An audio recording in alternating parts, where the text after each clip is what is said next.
이재명 후보님 헌법 8조 잘 아시죠? 네, 뭐 조문은 정확하게 기억 못하겠네요. 말씀해 보세요. 예, 정당에 관한 부분이니까 모르시죠. 그러니까 정당을 민주적으으로 운영해야 된다는 내용이 헌법 8조의 2항인데요. 제발 그 헌법대로 정당을 운영하셨으면 좋겠다. 그런 생각을 했습니다. 사실 민주당의 운영을 보면요. 정당 내부의 민주주의의 실종이란 말을 들은 지 오래고요. 정당의 당원 같으면은 국가의 헌법과도 같은 것입니다. 근데 이 당원 같은 것을 막 바꾸고 그러세요. 그래서 그 민주당의 당원을 보면 80조에 보면은 여러 가지 범죄 혐의가 있으면은 당직이 기소 시에 정지되게 돼 있는데 그것도 이제 마음대로 바꾸시고 이렇게 하는 모습을 보면서 1심 유죄 나오자마자 당원 80조가 삭제됐거든요. 이렇게 당의 존립 근거가 되는 당원을 이렇게 마음대로 바꿔버려 위인 설법 아니겠습니까? 이재명 후보 전에는 기소된 사람 없었습니까? 근데 이재명 후보가 유죄로 선고받으니까 이런 것들을 없앤다는 것 자체가 법 체계에 대한 당내의 법 체계에 대한 이해도 별로 없으신 것 같고 그래서 지금도 형사소송법 개정이나 이런 것에 대해 가지고 사회의 규칙이나 제도에 대한 존중 자체가 없는 것이 아니냐라는 비판을 받는 겁니다. 어떻게 보십니까? 앞으로 이런 법률이나 개헌을 진행하는 데 있어서 본인이 관련된 부분은 좀 회피하시고 이렇게 하실 의향이 없으십니까? 더불어민주당은 역사에 없을 정도로 당원 중심의 민주적 정당으로 바뀌었고 강하고 유능한 정당으로 바꿔서 대한민국 정치사에서 가장 큰 야당의 승리를 이뤄냈고 가장 강력한 수권 정당이 됐습니다. 남의 당 얘기하기보다는 개혁신당은 그 허은하 대표를 그렇게 강제적으로 조치를 하지 않았습니까? 또 김용남 의원도 개혁신당 아닌가요? 그리고 당내 자금 사용 관련해서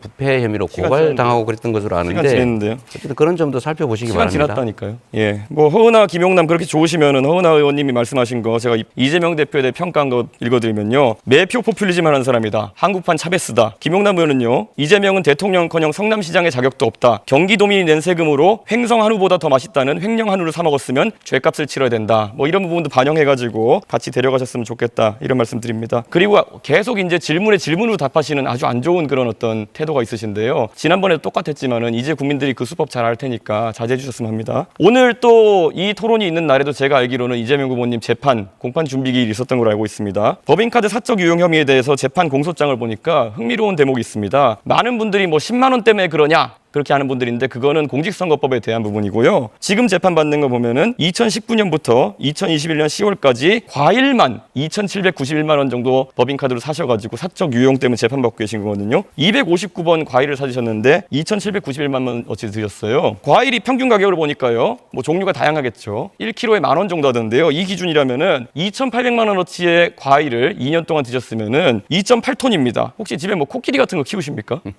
사람이 어떻게 이렇게 많은 과일을 집에서 이렇게 법인카드로 결제할 수 있는지 혼자 드신 겁니까? 아니면 어떻게 하신 겁니까? 대답할까요? 예. 네. 그래서 엉터리라는 거예요. 그거는 제가 쓴 일도 없고 그 쓰는 거 본 일도 없고 실무부서에서 과일 거래를 했다는데 그걸 제가 어떻게 합니까? 그걸 전부 제가 횡령을 했다, 지시를 했다, 알고 그랬다라고 기소를 했는데 그게 바로 엉터리 기소라는 뜻이고요. 그 사건에서는 제가 그걸 지시한 것으로 보여진다라고 기소를 했는데 그런 근거 자료가 한 개도 없어요. 그래서 엉터리 조작 기소다 이렇게 얘기하는 겁니다. 자, 그러면은 이런 재판에 대해 가지고 사실 대선 후보로서 예전에 민주당에서 홍준표 자유한국당 대선 후보를 공격할 때 성완종 리스트 판결이 그때 2심까지 나왔었기 때문에 당선되어도 재판 받아야 되는 거 아니냐 그래가지고 그때 하도 공격하니까 홍준표 후보께서 이렇게 얘기하셨어요. 만약에 대법원에서 재판 받아서 유죄 나오면은 내가 극단적인 선택까지 검토하겠다 이렇게 하면 재판 받겠다는 의지를 보여줬거든요. 이재명 후보는 재판 받을 의지를 보여줄 생각이 없습니까? 무죄를 확신하시는 거 아닙니까? 조작 기소라면서요. 너무 많은 기소를 해놓고 성남 FC 사건 같은 경우는 제가 직접 한 건 아니고 지금 직원들이 기소되어 있는데 증인이 478명이에요. 그 재판 매일 해도 2년 걸립니다. 그런 재판들을 마구 기소해놓고 이 검찰 국가가 이렇게 난폭하게 정치 탄압을 했잖아요. 그리고 당신은 기소됐으니까 죄인이다. 고발당했으니까 피의자다. 이런 식으로 하는 거는 국민의힘이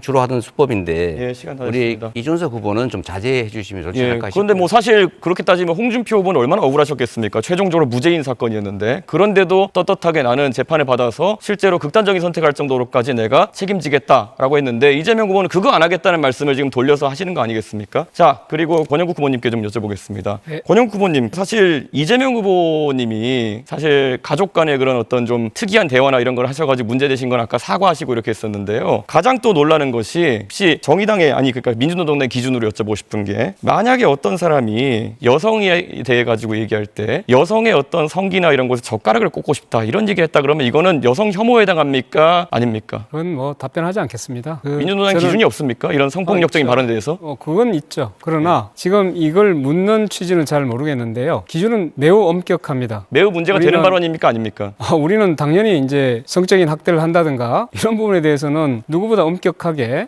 그 정하고 있습니다. 이재명 의원님 동의하십니까? 시간을 충분히 주고 질문을 하시면 좋겠어요. 동의하시는지만 답하시면 됩니다. 동의 안 하시는 겁니까? 이런 발언이 문제 있다는 것을? 시간과 규칙을 지켜서 하시면 좋죠. 네, 이준석 후보의 주도권 토론 시간 여기서 마무리됐습니다.